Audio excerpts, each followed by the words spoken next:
Hi there, and welcome to Peninsula Players Presents with the history of Peninsula Players Theatre. And once again, as always, I'm with Audie. Hi, Audie. Hi, Greg. How you doing? I'm doing okay today.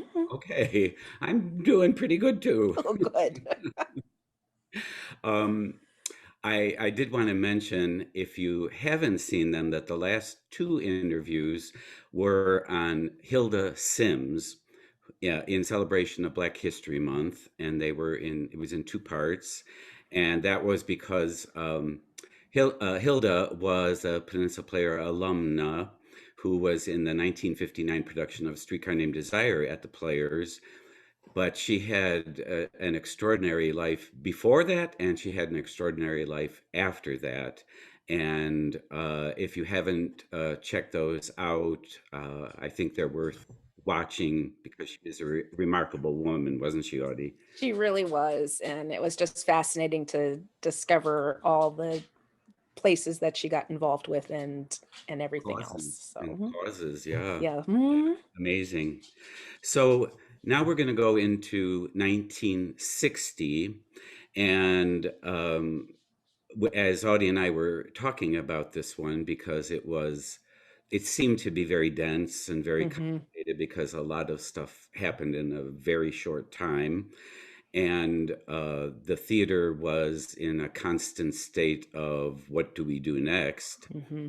And it reminded me of the film It's a Wonderful Life, where uh, I saw Caroline Fisher as the Jimmy Stewart Yeah, character, and where the community and past players come together to help they keep. do. They step up and at the end it just leaves you with a very warm feeling. And that's how we want to end it, but it's going to take us a while to get there. And it was a kind of a chaotic year to research and to put in order because a lot of things snowballed really quickly and Very. right on top of each other. So So we're thank you gonna, for, yeah, bearing with us and giving us extra time to get this one ready for you. yeah, so we're gonna try to take you through it in a form that makes sense. So, Right. so once we, stopped our brains exploding. Um, so just to review, in 1959, which was the last interview before the two Hilda Sims interviews, Caroline was in the hospital going into the 59 season, and Mhm. she sends her daughter Heloise, who is 17 years old, up to open the theater. And if you might remember, Heloise opens the theater with the grand total of $72.16. In change that they find in a coffee can. Yes. So it was a very chaotic year with financial problems, but they did get through it. They did Hmm. the season. So now, after it's over, uh, in December, Caroline ends up back in a hospital with an abscessed leg, right? Correct. She has returned to New York, but had traveled back to Chicago to try to get refinancing for the theater. And while she's there, her lawyer falls, Mr. Bernstein, and breaks his leg. And Caroline develops this abscess. So then she returns to New York to have it treated. And so she's there back again in the hospital where she's been for almost 11 months in and out since the car accident, the Which has had, previous. had a lot to do with Yeah. the theater's financial problems. And because their lawyer falls and breaks his leg, but talk about their luck, Yeah. um, Tom Mackenzie becomes the lawyer of record. He does. And Tom is Jim Mackenzie's brother. And Tom starts to file paper to become the lawyer of record so that he can handle things for Caroline Indoor County throughout this process. And that's around December 12th, December 12th of 1959. 59. And then on December 18th, the bank forecloses on the theater's mortgage. They do, but they're kindly extend a grace period of 1 year so that Caroline can continue to try to get the finances restructured and try to present a 26th season Again, at the theater. supportive of the theater and helping it try to keep going. Mhm. And then in January of 1960, there's some notices about some creditors. There's some creditors who still are looking to be paid from expenses incurred in 58 and 59, and they go to court, and there's some jury selections that are happening for this case. And while this is also going on, Rodian is writing from Spain to inform the judge that of Caroline's surgery with this abscess, and she's trying to get things straightened out. And then she eventually follows up with a handwritten letter as well, that I am trying to get this straightened out, but I've been caught up in the hospital again. um, and so they're still trying to work this out and work through Tom McKenzie and to help get this situated. So because Caroline just wants to make sure she can proceed to plan for the 26th season, that she to continue doing that. So And that was Rodian wrote on February 3rd, and Caroline's note was on February 24th. mhm. And then on March 3rd, we get headlines about the theater being sold for back taxes. Right, totally, apparently out of the blue, and this has nothing to do with the foreclosure or nothing with the other creditors knocking on the door, but the IRS internal has then seized not just the personal property, but the real estate property as well. So they have, for back taxes that they are saying they did not receive, amusement tax of 1958, from the 1958 season. So there's like 4,000 and some odd dollars with interest that is owed. And so they seize the property and start running ads in the Door County Advocate that they would be accepting sealed bids, that they would open up on the property on, I believe, March 15th to whoever had the highest bid in the sealed bids. So all of a sudden this is going on, and it's like, okay. And we don't exactly know why the money wasn't forwarded to the IRS for the amusement tax, Right. but We that was just know that, yeah, we just know that the general manager had quit at one point in 59, and Edith isn't there to keep track of the books as she was the previous years. So, all right. So at this point, Audie told me an interesting TV fact that lightened my mood at this moment in Players business. I did, yes. Not only was the Door County reeling from the information of that, but they were also reeling from the fact that Lucille Ball had filed divorce papers from Desi Arnaz at this time, and that I Love Lucy was coming to an end on television. My goodness, and I can't even wrap my brain around the ripple effect on the Peninsula Players. So, uh, so now that we know what happened with Lucy, Mhm. again, and on March 15th, the IRS lists the players as up for sale. Yep, they do. The Advocate's been running ads and with addresses, and it's got the whole real estate listing, a giant description of the property and everything. So, And then and a little bit later, on March 23rd, they make an extension. they do, and apparently it's Caroline had requested it and just said, I am trying to do this, and she had gotten wind of it. She hadn't been aware that this was going on until she got a phone call from Vivian, the cook, who had been there for the past couple of seasons. Yeah, So, who will become very important in two mhm, seconds. But I did want to mention that the sale was set now for April April. 15th, Yes, Friday, and the deadline was 1:30 p.m. yes. You remember And that, on the property. on the property. Yep. And then on April 5th, there was a Door County Advocate editorial saying, sales 10 days away. 10 days away. We really hope things go well. The community doesn't want to lose the players, and they're crossing their fingers and hoping it goes well. And at this point, there's some angels step in, and I know there's at least one article that says three angels, but in our going through this, for me, it seems like four angels, and those are the first one was Jesse Busey, a Mhm. gentleman from Denmark, Yes. Wisconsin, Yes. and the second was Fred Brandt from Manitowoc. The third was the bank, and the fourth were Peninsula Players alumni. And we'll go through this and explain why this is. But as you started to say, Mhm. Audia, talking about Vivian, the cook. Right. Vivian was reading what was going on in the paper, the tax notices, and she called Caroline long distance to ask her and to tell her what was happening. And Caroline, that was the first she had heard of it. Yeah, and also just wanted to say that Vivian had been there for quite a while at Yes. Players, Right.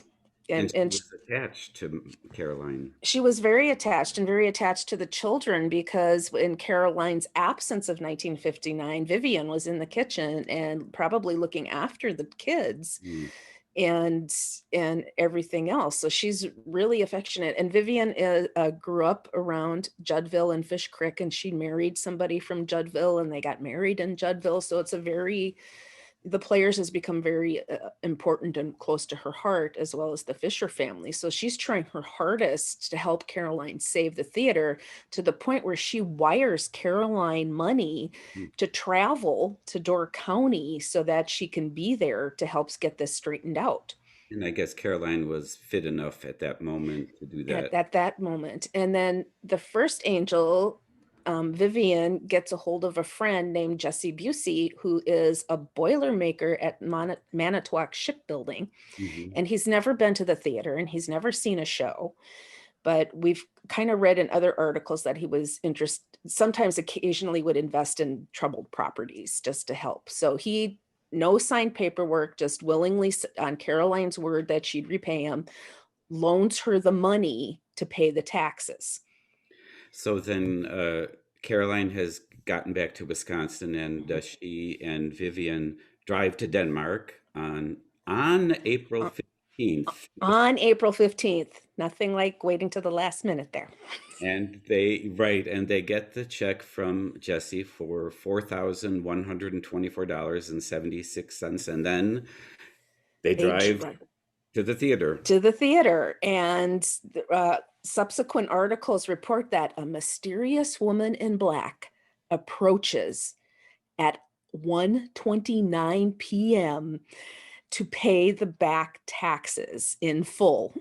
So And and they make it. They and make they make it, yes. So it's Vivian, because they don't who gets out of the car and runs over to pay for all of this. And Caroline has just stayed in the car, not knowing if maybe it's because still of her health, the leg abscess, who knows, but that she didn't get in and out of the car. But okay, this is part is all clear. Whew, everybody take a deep breath and a sigh of relief. yes. Excellent. And So, she presented the check to the IRS officer, Mr. Zaspel, Mr. and I Zess. believe Mr. Herlash from the bank was there. Mr. Herlash was there because they probably had placed a bid for the theater because they didn't want to see it gone for the community either. So Mr. Herlash was there just to see if to see if they were the winner of the sealed bid. So nobody knew what the bids were. They were all sealed up in envelopes, and I don't know if they were ever opened. Hmm. So So that story of the mysterious woman in black was in the papers, and one writer said it reads like a thriller in the best Horatio Alger manner. I mean, really, talk about last minute. But yes. and again, you said Caroline and Vivian could breathe a sigh of relief because Mhm. it saved the property, the buildings, the pavilion. But they still And had. Caroline was happy because she also wanted it saved for the stockholders. She was Mhm. like, I didn't want it totally lost to whomever could have won the bid. So she was gracious and grateful for the help, so she could continue working on the next upcoming season and to try to figure out how to refinance everything as well. And so with the back taxes paid, she goes back to New York to start Mhm. planning the season. But then now we get to the second angel around this time, Fred Brandt. Right. Fred is very active in the community theater in Manitowoc and Two Rivers, and was a past president of the Masqueraders of that area. And he's also directed and performed in shows. And Caroline had approached him while she was visiting to see if he would be interested in helping her run Peninsula Players that summer. Mhm. And he said, I'm just a little too busy, because he's also a professional architect. Mhm. And so he's got that career as well as his sideline hobbies. But he says, but I will help you raise funds. So I'm going to volunteer my time and start asking people to see if they'd be willing to donate some startup cash. And he's looking to raise, I think, like $3,000. Around $3,000 is his goal to help And get them. he will, and he was a theater lover. He directed a production of Oklahoma, I think He you said. did, yes. After the season closed, he goes back and continues in community theater. And he had a cast of 40 that he was directing Oklahoma for. And he did other productions where he was Thomas Cornwell in A Man for All Seasons, and then directed it. And Ended up teaching he theater. did. He ended up teaching theater for UW Manitowoc, as well as continuing his career as an architect. So I'm sure Caroline was very grateful for his help, and he will continue to help, Mhm. as you'll see ahead. And then, of course, the third angel I mentioned was the bank, because they make an extension. They do. They make an extension for that. They have loaned her some other funds in addition to the mortgage to kind of keep going for 59. And they're going to continue to be an angel as well Hmm. in the days ahead. Yeah. And as I also noted, there was a fourth angel or angels. And in my mind, that was the Peninsula Players alumni, because they they gathered to help. They did. They were starting to, Caroline was reaching out to some to line up who was going to come back for the season. And many of them arrived on property without a contract from Equity and without Equity's bonding. So there's these legalities with to be sanctioned by Equity to perform. You have to pay fees in advance, and those haven't been paid. So no contracts were officially issued.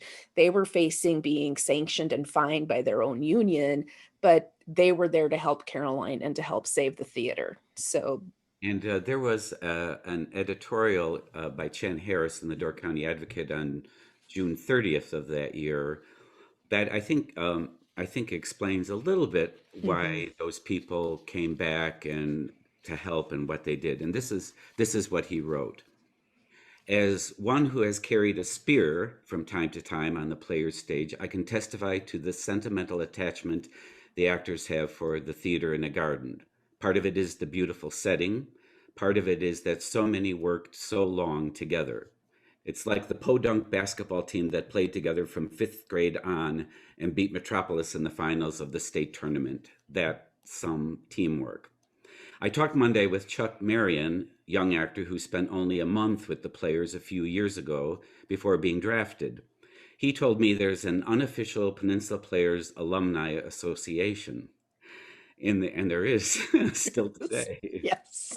And so in the army, he was sent to Germany and happened to run across the name of a player from 10 years previous. They didn't know each other, but when Chuck called the fellow alumnus, they were immediately as close as two lodge brothers who go through the ritual at weekly meetings. And I thought that described really, really well, like even current players' feelings about the theater. Very, very much so. And yeah, our little alumni association that we like to Yes. call everybody. So Yeah, it's great. And so, as we said, after the taxes got paid April mhm. 15th, Caroline went back to work on planning the season. And And you mentioned, Audie, some of the people that were coming back. Right. Leo Lucker was getting out of whatever he was doing in New York, and he was going to come back and direct all of the shows. Bill Munchow broke his contracts in Hollywood for whatever television work he was working on, and he came back and he performed in almost, I think, but two of the productions that they did that season. Michael Westerfield and his wife came back. Nancy Hayden and her husband returned, and she was an intern starting at the age of 15, and they'd been at the Old Log and other theater companies around the country. They came to Door County, and Ken McEwen and his wife and their baby boy came to help out, as well as making Makerstadt. So all of these steadfast company members, on Jim and Mackenzie and Jean were at Westport, Connecticut. So they were involved in there, and they weren't able to come out. And Maurice Ottinger was supposed to come out, but he got involved in a national tour of One for the Majority, I believe. And then Harvey Korman, Caroline kept telling reporters that Harvey was going to come help direct as well and alternate with Leo. But I don't know if it was contractual obligations, but Harvey eventually didn't come. And you had mentioned Ken McEwen. He came with his wife and family, and he took a leave of absence from CBS TV in New York to do this. He took that leave of absence to help keep the theater going. Yeah. And so Caroline returns from New York, and she stops by in the paper in Madison. She does, and the reporter, in reporting her visit and announcing the season that she's thinking of, mentions that she looked vibrant, but she did look pale and a little fragile, and that she shared she had about 21 surgeries in the past year and was in the hospital about 11 of the 12 past months. So it really has been a medical crisis for her. But she still came back to Wisconsin to get the season started and to get things situated. So she's got an idea of some shows, and The Diary of Anne Frank featuring Dunya and even her young son Rodion was one of the shows on the docket, and all these other Broadway lineups like Auntie Mame and a few other things. And so she was gearing up and getting ready to go. And even though she did have many health problems around this time, as Heloise pointed out in the 59 interview, I think that she lived another 25 years. Right, she did. She did keep going. Now, at this time, we wanted to mention something that came up. This was around June 2nd, and something called the Roadstead Foundation. Yes, Caroline's neighbor, Hazel Bookbinder, who's been a very huge supporter of the Players and the Peninsula Music Festival that got started. Both she and Caroline were. And I think Hazel understands that Caroline's going through this financial problem, but she wants Door County to still be vibrant in the arts. And Hazel herself is a composer. She had worked and has had compositions written. So she is developing a foundation to use her home at the Roadstead to establish a cultural center or a cultural haven for artists across the country to come to. So that's announced on June 2nd. And it's also in connection with her next door neighbor, who happens to be Maggie Makerstadt. So Players, and there still remains that Players connection and continues to be so as her foundation grows and moves forward in the years ahead. And Jim Mackenzie and Tom Birmingham later become board members of the Roadstead Foundation. Correct. And it actually, later on, we'll probably bring it up again, the American Heritage Ensemble is one of the recipients of, I think, a grant there.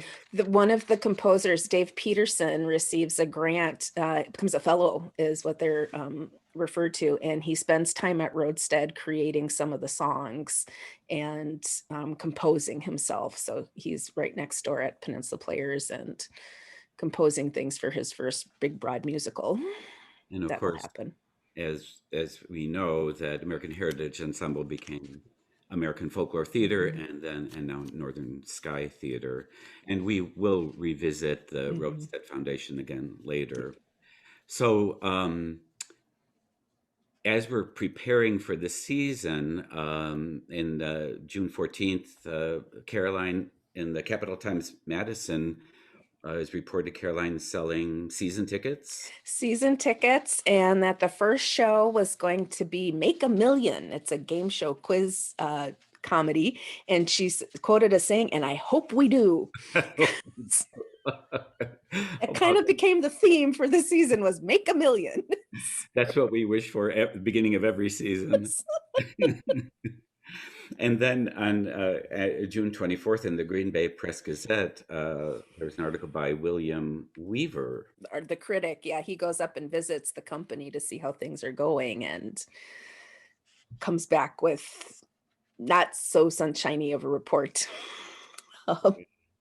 In fact, there's an announcement on June 24th, and I think in the Appleton paper, that the players are going to cancel their June 28th opening. Correct. And it's because there's a lack of cash, as he's kind of mentioned in the article. There's a snag. They don't have enough cash flow. He walks into the office, and Leo and Maggie just look crestfallen and stunned. And but you can arrive on a dream, and you can arrive on a hope, and they're there without their equity contracts, but you can't function without funds. And does anybody need a critic, because I think I'm out of a job, is how he kind of ends his column too. So Well, I know a lot of theater professionals who ask that question all the time. Do we need a critic?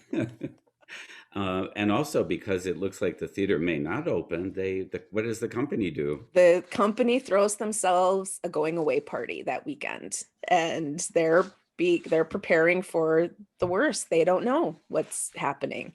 Yeah. And in the meantime, Fred Brandt steps up, and he announces that he has been raising funds, and that he is going to create a not-for-profit organization to help run the theater that year, and then leases the theater from Caroline at this point.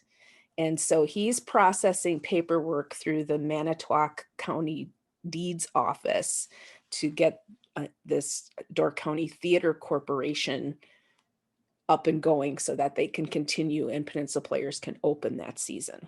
And it would be a not-for-profit. Correct. It would be a not-for-profit organization, so that way in turn people could continue to support and help. So the community can come in and help. Individuals could come in and help and get this season going, and to help sustain it. So Fred Brandt from Manitowoc, we thank you for stepping in. Yes, very much. And so there's all these little articles then that keep popping in the paper, in various papers. So there's the Capital Times at Madison, the Appleton Press Gazette, the Green Bay Press Gazette, the Door County Advocate, Kenosha News, Manitowoc News, of everything that's kind of going on at this time. And so they've got this corporation that they're getting set up. Paperwork has been signed for it. John Savage, a lawyer from Manitowoc, is one of the initial board people. Jack Bergstrom, who I believe is through the Door County Chamber of Commerce. The chair there is an initial director. Mr. Herlash from the Sturgeon Bay Bank is there, as well as Ed Valentine of the Anderson House in Ephraim. So this very long, well-established hotel. And Ed is also, no, we need to keep Peninsula Players going. So they're all part of this team getting this citizens group together to help save the theater season for that year. And so at the moment, they're looking at a July 5th opening, but somewhere between June 27th and before, the theater served with a writ. They are. So while Fred is at the courthouse getting the paperwork processed to become a nonprofit, the Door County Sheriff visits Peninsula Players property and serves the corporation that Caroline is the president of a writ that there's going to be a public auction on the personal property. So that again is the lighting equipment, the costuming, the furnishings, not the real estate, but the property, because those creditors who were still looking for their funds of being not being paid wanted some satisfaction. So he's there, what the headline says, tagging the property. So I, in my mind, have him envisioning like running around putting stickers on things, but I don't know if that happened. So Yes. I'm just God, like, oh my gosh, poor Leo and Maggie and Ken and everybody else who's there, and just to have this going on around them. I mean, can just see them going, are we going to have a show? Are we going to do yes. what's happening this week? My gosh, it sounds like a garage sale. Yeah. Yeah. And this is and then on July 4th, the 4th of July, a Mm, holiday, the Door County Theater group gets mm. together. They do. They hold their first board meeting. So they have their official paperwork. It's been signed by the Secretary of State. So they are now a not-for-profit corporation, and they meet to elect their president and vice president, their board of directors, pass their bylaws, look at the budget, and discuss with the new general manager, Harvey Stewart, some planning for that season. And I know one of his plans is to tighten up the complimentary ticket policy. So, Mhm. and they've got a treasurer, and really watching the books to make sure things are managed and financially managed, which is what everybody wants, just because they want the theater to succeed and to continue to be there. So And this is the board meeting on the 4th of July, a holiday, mhm. and the day before the theater season is to open. And Fred, actually, his goal earlier was to raise 3,000, and he exceeded that, right? I think so. I've read reports that he had been able to raise up to $10,000 to get everything launched off. And I'm so the dollar value has been varying, and I'm not exactly sure which to pinpoint, but they were able to at least get everything started, and everything was getting paid. Remind me to write Fred a thank you note. Yes. Okay. So, so then on July 5th, the season does indeed open. And again, like many seasons, we don't have any photos from Right. the year. We have playbills. Hmm. And in general, they were going to try to do 11 shows. Yes. The first one was already canceled a Hmm. week later. So they're aiming for 10 now. Yes. And the season, even though there was hope from donors and other people involved that they might throw some classics in there, in general, the season stays pretty much with comedies and Hmm. mysteries, which was probably just a smart thing to do. Right. Right. Yep. So they open again July 5th with Make a Mhm. Million, which they hope to do. And I think you mentioned that Mr. Herlash from the bank was there like every night. Almost every night in the back. Tom Connors, who was a house manager that year, and one of the technicians, remembers Cliff being in the back of the house most evenings and helping to, the treasurer, and make sure all of the funds were being processed the way they needed to be. And he really was supportive and really wanting to have the theater continue to be there. And now with the sheriff's notice too, with the forthcoming auction, he wanted to, I think, reassure company members too that you don't need to pack your bags, that we will help and Yes. continue to be there. So And I have to say that the Herlash family continues to this day to be part of our family. yes. Jill Herlash is the president of our board, Hmm. a wonderful president. And then at this moment, you just really wanted to talk about a novel that came out. Yes, I did. I wanted to talk about To Kill a Mockingbird. It was published in this year, right around this time frame, and just became an American classic, and is still one of my favorite stories. A wonderful, wonderful book and film also. Mhm. And then the next show was Tunnel of Love, which was naughty and got a good review. And Mhm. then I have one thing about Tunnel of Love, Greg, that I found out today. oh, Sorry, I know you don't want to, but it no, no. was Johnny Carson's Broadway debut. Oh, really? Yeah, Johnny Right. Carson. At the time, he was a host of an ABC television show, Do You Trust Your Wife? But that was in 1958. That was his Broadway debut, was in this show. I wonder if Caroline ever asked him to come out to the play. You never know.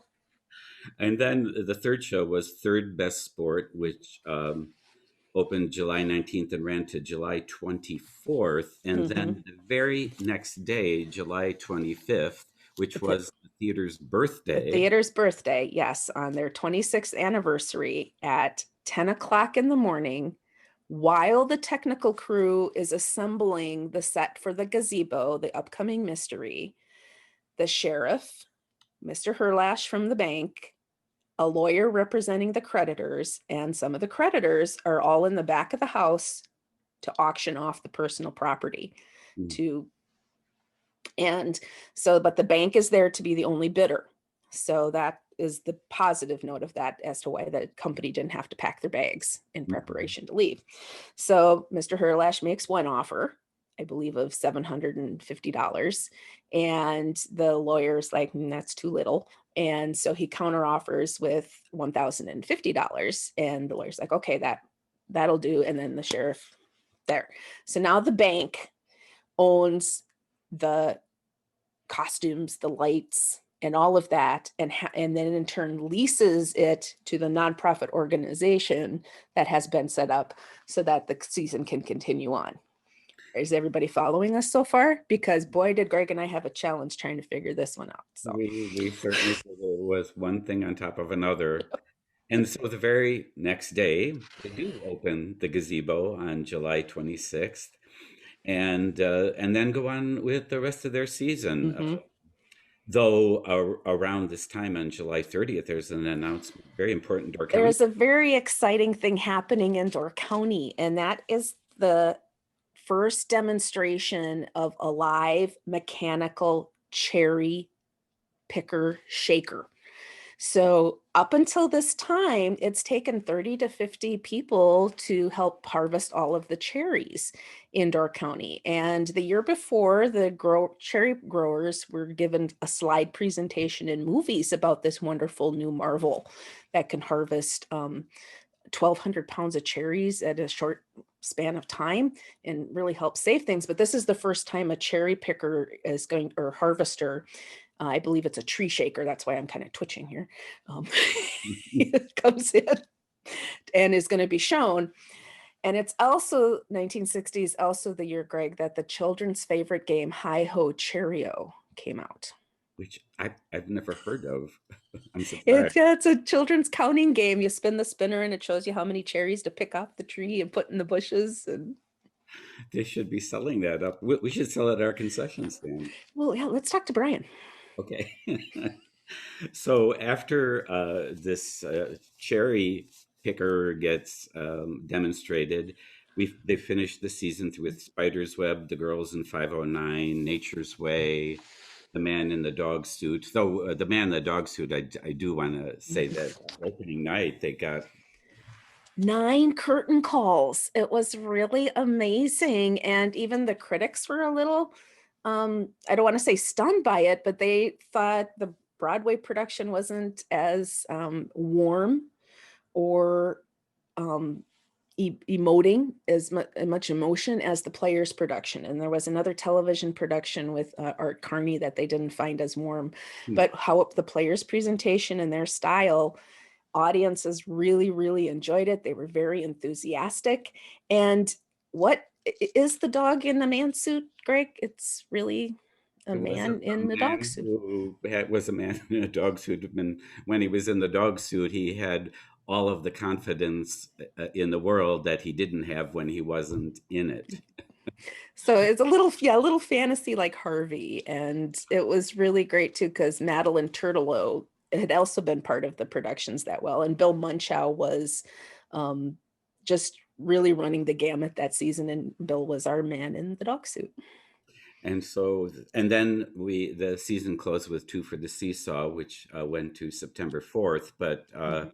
again, that was closing a week earlier than they had Right. planned. Right. And I recall one headline that I saw was the theater who has had a seesaw of a season is closing with a seesaw.